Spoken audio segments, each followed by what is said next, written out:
நீங்க கல்யாணம் பண்றீங்கன்னா உங்களுக்கு சில குறிப்புகள் கல்யாணம் பண்ணவங்களுக்கு பயன்படுத்த முடியுமா பார்த்துக்க, கல்யாணம் பண்ணாதவங்க கண்டிப்பா பயன்படும். ஒண்ணு, உங்க வீட்டுக்காரரை மற்றவங்களையும் தான், முக்கியமா வீட்டுக்காரரை ஏத்துக்கிடணும். ரெண்டாவது, விட்டு கொடுக்கணும். இந்த 2 குணம் உங்களால முழுக்க முழுக்க கடைபிடிக்க முடியுமா இருந்தா நீங்க கல்யாணம் பண்ணிக்கலாம். இல்லாட்டா உங்க கல்யாணம் வேலை செய்யறது கொஞ்சம் கஷ்டம் தான்.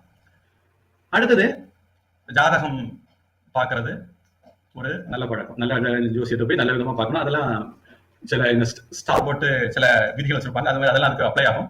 எப்படியானாலும் ஜாதகத்தை பார்த்துக்கலாம். மூணாவதா, நீங்க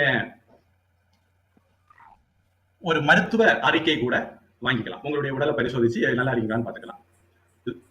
இதெல்லாம் நான் முன்னாடி சொல்றது. இப்ப நான் 4வது ஒண்ணு சேர்த்திருக்கிறேன்.